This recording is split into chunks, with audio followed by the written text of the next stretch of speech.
Olá, tudo bem?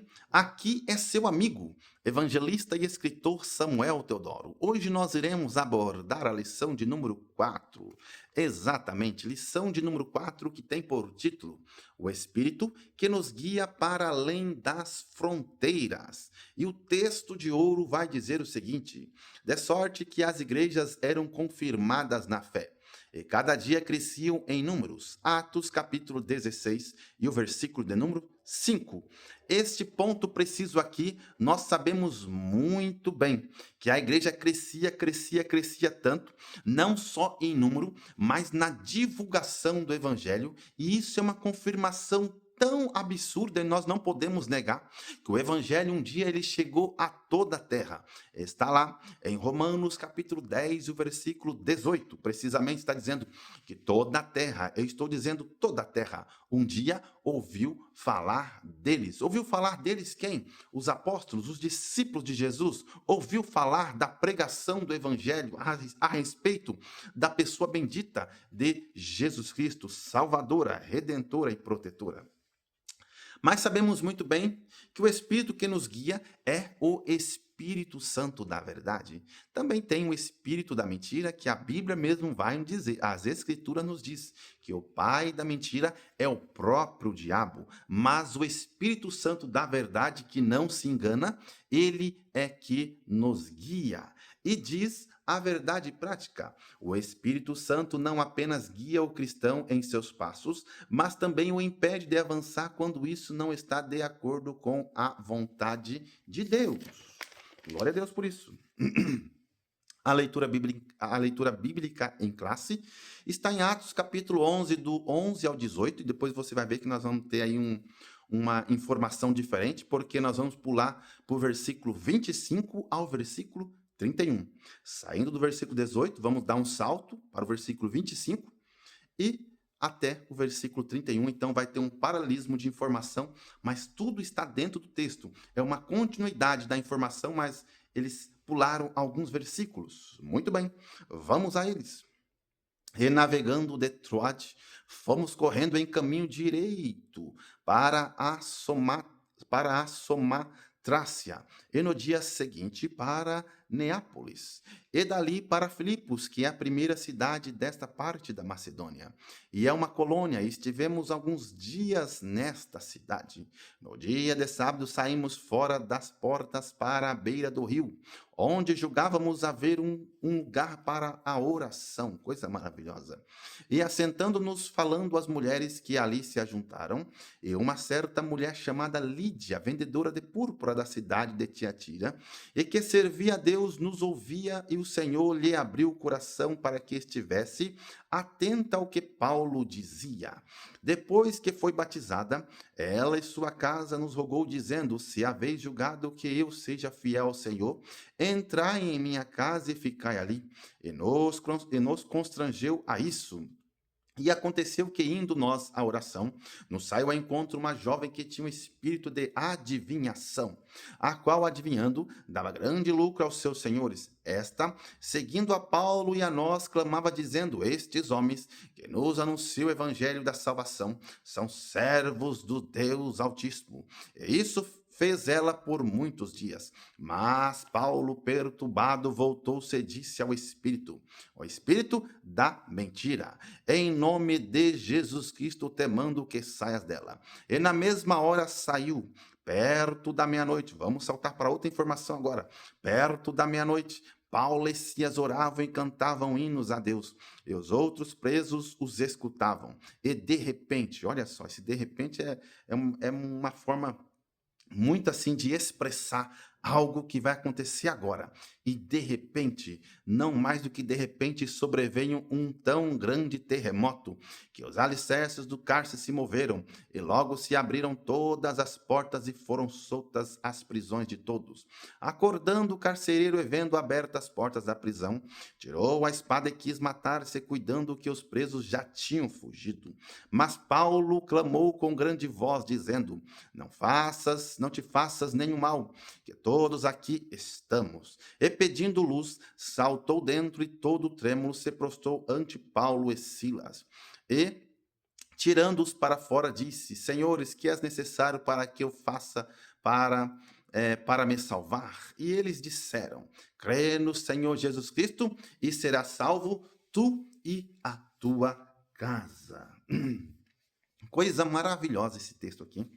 É um texto muito lido, pregado, ensinado. Quantas vezes eu já não ouvi a pregação desse texto? Quantas vezes eu não já preguei sobre este texto de Atos, capítulo 16, sobre a mulher, sobre o terremoto na prisão, sobre a soltura de Pedro e melhor dizendo, sobre a soltura de Paulo e Silas. Pedro também, tem um texto na Bíblia que a Bíblia fala que as cadeias tremeram, e Pedro também, ele teve uma situação semelhante à de Paulo e Silas. Mas o que acontece aqui?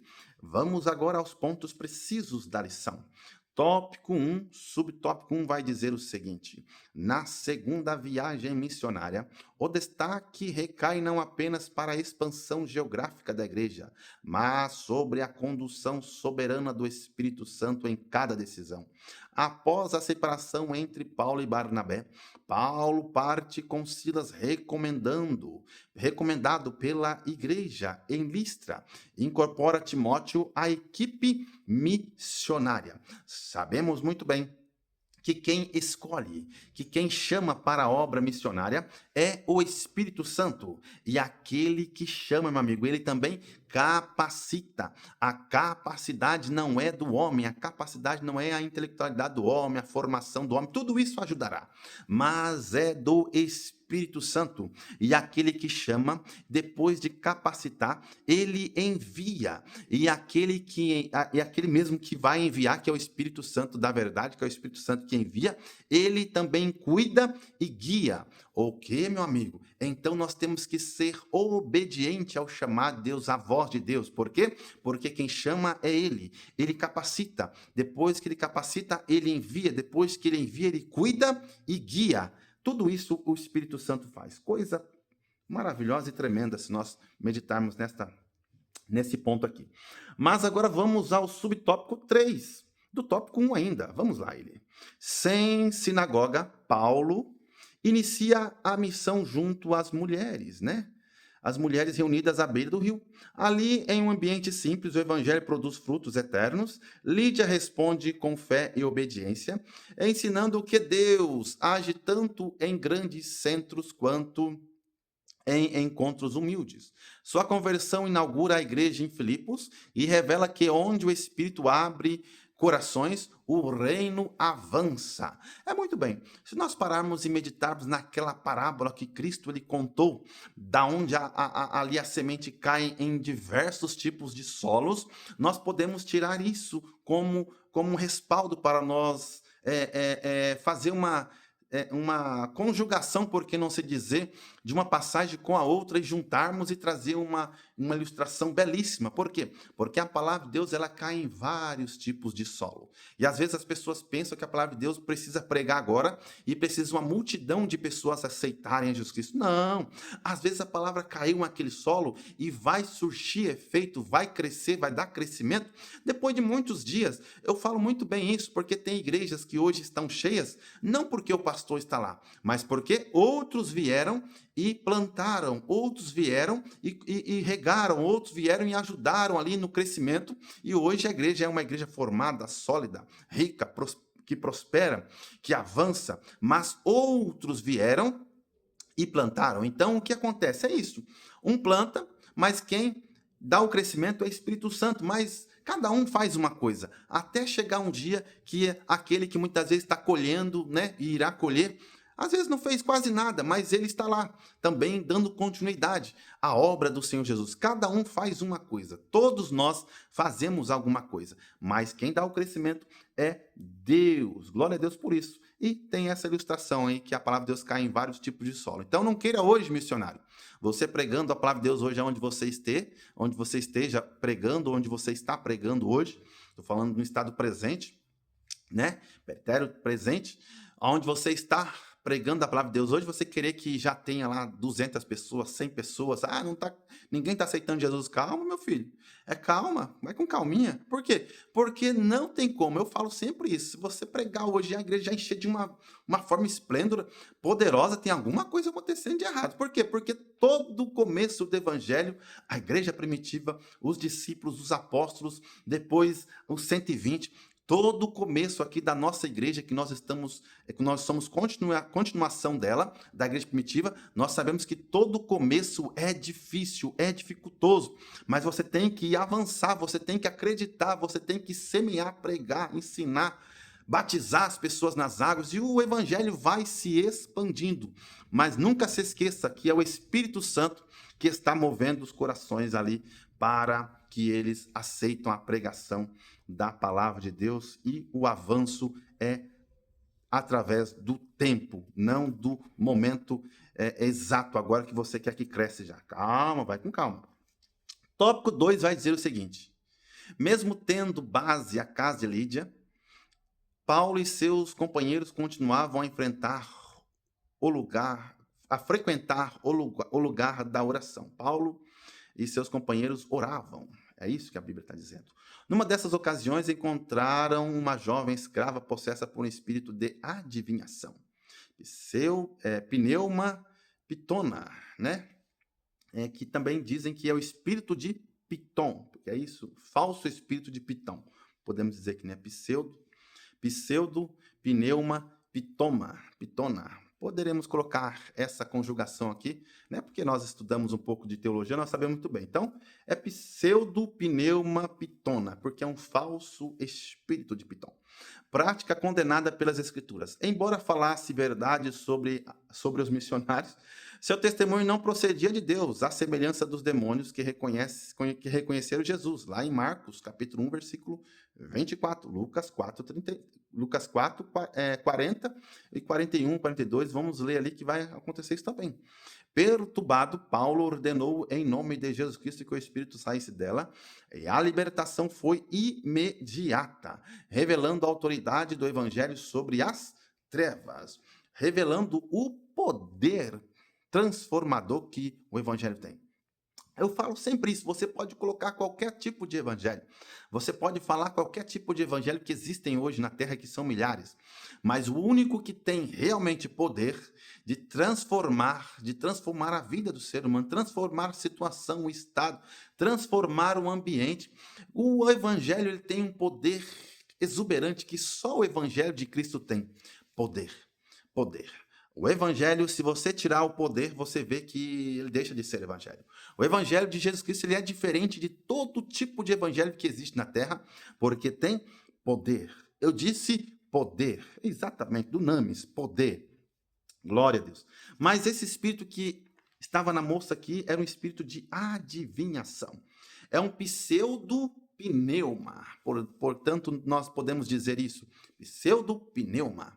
Um falso espírito, porque nós sabemos muito bem que existe o Espírito da verdade, o Espírito Santo, o Espírito da verdade. Então, essa moça estava a todo momento falando, estes homens são santos homens de Deus, homens que pregam a palavra de Deus, homens eloquentes, estão aqui pregando, coisa maravilhosa, coisa tremenda. Mas Paulo, ele tinha algo que todo missionário deve procurar ter. Paulo tinha algo que todo evangelista, pregador da palavra de Deus, que prega nas ruas, que prega em lugares diversos, tem que ter. Paulo, ele tinha algo que eu não vejo muitas das vezes ser usado nos dias atuais. Paulo, ele tinha o Espírito Santo de Deus. E muito mais do que isso, ele tinha o Espírito Santo que o capacitou com este dom. Este dom é o quê? O dom de discernimento de espírito. Exatamente. Não é eu acho que tem. Não, se você acha que tem, você não tem. A pessoa diz assim para mim, eu acho que eu recebi o dom de cura. Não, você não recebeu. Eu acho que eu fui batizado com o Espírito Santo. Não, você acha, então você não foi. O dom de discernimento é um dom, você tem que pedir a Deus. Se você pedir a Deus, como diz lá no livro de Tiago, o apóstolo Tiago escreveu, aquele que busca, Encontra, se você quer, você deve pedir, porque Deus, ele dá a todo deliberadamente. Deus, ele distribui os dons, mas você tem que pedir. E isso é exclusivamente de Deus, não é para sua glória, não é para o seu ego, para você soprar nos ventos o seu nome, não. Isso é um dom, dom de discernimento de espírito. E o apóstolo Paulo, ele automaticamente, o Espírito Santo da verdade que estava dentro dele, ele já mediu aquelas palavras e viu que aquelas palavras tão lindas, tão belas, dizendo que eles eram santos homens de Deus, profetas, eloquentes, eram homens de Deus, aquilo ali já estava na casa da enganação, porque era o Espírito Santo de Deus que estava incomodando com aquela fala daquela moça. E ele imediatamente não se hesitou, já discerniu no dom de discernimento de espírito que aquilo ali era um espírito maligno, era um pseudo, era um pseudo pneuma, pitona. Então o que acontece? Ele repreendeu na mesma hora e aquele espírito da adivinhação foi embora, mas teve algumas consequências. Por quê? Porque o subtópico 2 do tópico 2 vai dizer o seguinte: a libertação da jovem significou prejuízo financeiro para seus senhores, que movidos por interesses econômicos, arrastaram Paulo e Silas às autoridades, sob falsas acusações de perturbação da ordem pública. Os missionários foram condenados sem julgamento, açoitados publicamente e lançados na prisão. A fé cristã mostrou-se uma ameaça não à ordem social, mas a sistemas de exploração travestidos de religiosidade. Muito bem, Deus nunca gostou mesmo dos religiosos. Deus, ele nunca gostou dos religiosos. Por que não se dizer que Deus ele não se irou, mas teve um momento que ele detestou os religiosos. Coisas terríveis eram esses religiosos na época de Cristo. E aqui está agora na época do apóstolo Paulo e também de Silas. Por quê? Porque as autoridades ficaram indignadas. Como nós vamos agora ganhar dinheiro? Como nós vamos agora ganhar o nosso sustento? Esses homens aí anunciam isso aí e agora tiraram o espírito de adivinhação. Como nós vamos ganhar o nosso dinheiro? E injuriaram eles e levaram as autoridades competentes daquele lugar e açoitaram Paulo e Silas, desceram as chicotadas nele. Por quê? Porque eles tiraram aquele ganho, aquele lucro daquele lugar através daqueles homens. E o que aconteceu? A Bíblia nos diz que açoitaram e não só açoitaram, trancafiaram seus pés e levaram para a prisão. Agora eles estão presos. A Bíblia vai dizer que eles estão presos, mas a sua boca não está presa. O seu coração não está preso. E nós sabemos muito bem que aqui no subtópico 3, ainda no tópico 2, vai dizer o seguinte, que eles tinham cidadania romana. Meu amigo, eu que estudei um pouco sobre leis romanas, eu sei muito bem, lex talionis, né?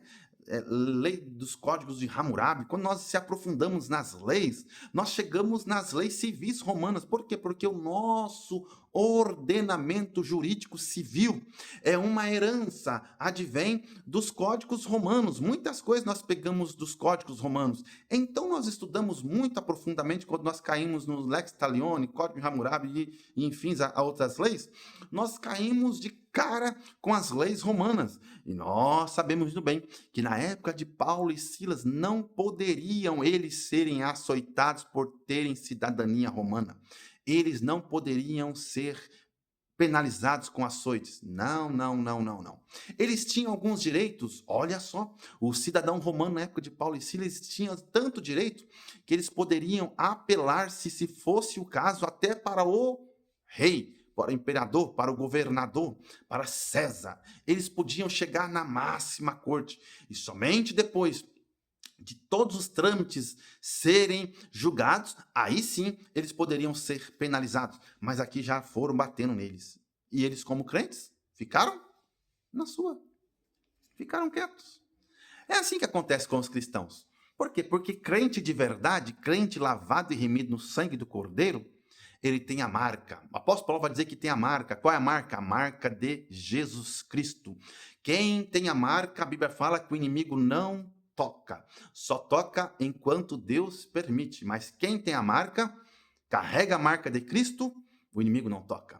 Paulo, ele tinha as marcas de Cristo, as suas costas estavam marcadas neste momento, os seus pés estavam marcados, ele estava todo chicoteado, tremo, ele poderia estar com dores, mas em vez disso, eles não estavam ali para somente chorar, choramingar, falar, olha o que aconteceu comigo, eu sou cidadão romano, eu sou da alta classe. Silas também poderia falar, eu também sou cidadão romano, poderia ter acontecido com isso comigo, olha só. Não, você vai ver o que aconteceu aqui no tópico 3, no subtópico 1, que eu vou ler para vocês agora.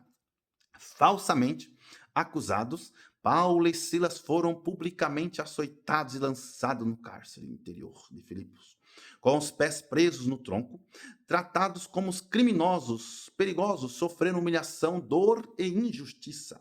O cárcere interior, provavelmente localizado no subsolo, era um lugar de escuridão e sofrimento extremo. Contudo, vai vendo, contudo, aquele ambiente de aflição tornou-se cenário da manifestação do poder de Deus, mostrando que nenhuma prisão é capaz de limitar a ação soberana de Deus. Por quê? Porque aqui no subtópico 3, no tópico 3, o que vai acontecer? Ao ver as portas abertas, o carcereiro, tomado de desespero, tentou tirar a própria vida, mas foi impedido por Paulo. Profundamente impactado, perguntou: que devo fazer para ser salvo? Você viu que, em vez do apóstolo Paulo dizer assim, nossa, não poderia ter levado uma surra como nós levamos, porque nós somos cidadãos romanos, nós estamos aqui nos limítrofes romanos, aqui quem julga é César, se nós falarmos para César, vocês vão ser penalizados. Não, ele não fez isso. Em vez disso, eles pregaram a palavra de Deus naquele lugar. Por quê? Porque logo após das prisões serem abertos, a Bíblia vai dizer que o carcereiro, a Bíblia, a leitura bíblica aqui vai dizer que o carcereiro quis tirar-se a sua Bíblia, mas Paulo clamou com grande voz, dizendo: não te faças nem o mal, que todos aqui estamos. O carcereiro falou: agora eu vou ser morto também, porque todos fugiram, todos os presos fugiram. Paulo falou: não, fica tranquilo. Por quê? Porque todos estão aqui. E ele pedindo, saltou de dentro, pedindo luz. Por quê? Porque ele estava aqui numa conjuntura, né? Numa forma de uma hipérbole, porque não se dizer das escrituras hebraicas, hebraísmo, vai dizer assim, e pedindo luz. Por quê? Porque dar-se a entender, uma hipérbole aqui, linguística hebraísta, vai dizer que ele estava na escuridão, ele estava nas trevas mesmo. Mas o que está dizendo aqui, olha só, o que é necessário para mim ser salvo? O carcereiro falou. Aí eles disseram, crê no Senhor Jesus Cristo e será salvo tu e a tua casa. E meu amigo, eu não vou deixar de passar essa em branco. Você que está me escutando, você que não é cristão, essa é a palavra que eu tenho para lhe dizer. Você quer ser salvo? Você quer alcançar o favor imerecido, porque nós não merecemos, mas você quer alcançar esse favor imerecido de Jesus Cristo através da salvação da sua alma? Você também tem que aceitar a Jesus Cristo, mas primeiro você tem que ter fé, você tem que crer que Jesus Cristo é o Salvador da sua vida. E a partir deste momento que você falou aí, eu aceito a Jesus Cristo também, eu tenho fé, eu creio em Jesus Cristo, eu quero seguir Jesus Cristo, eu quero ser um seguidor de Jesus Cristo, diz Jesus Cristo na sua palavra, tome a sua cruz e siga-me. A partir deste momento você está seguindo a Jesus Cristo. Então, transmita esse evangelho à sua casa, porque a sua casa será salva através da pregação do evangelho. Na conclusão, vai dizer o seguinte: a expansão do reino depende de obreiros comprometidos com a palavra e sensíveis à voz do Espírito. Assim como Paulo, sejamos fiéis, ousados e obedientes à direção do Espírito Santo em cada etapa da nossa caminhada cristã. Meu amigo e minha amiga que ouviu esta palavra tão linda, tão esplêndida, tão maravilhosa, o Espírito que nos guia para além das fronteiras, ele continua capacitando. Ele continua chamando, ele continua direcionando, guiando. É ele, é o Espírito Santo. Quem dera se você ouvir a voz de Deus neste momento, nesta hora que você está ouvindo. Não sei se é noite, não sei se é tarde, não sei se é de manhã, não sei se é de madrugada, mas quem dera se você ouvir a voz de Deus, não endurecendo o seu coração, que Deus tem uma grande obra a se realizar através da sua vida. Mas que coisa maravilhosa esta leitura. Tenho certeza que nós fomos edificados e eu tenho certeza que você vai aprender muito na escola bíblica dominical. Não deixa de ir na escola bíblica dominical, porque aqui eu só comento o ponto preciso, mas se você já ouvir toda a lição também, não deixe de estar presente na escola bíblica dominical e que Deus te abençoe em nome de Jesus Cristo.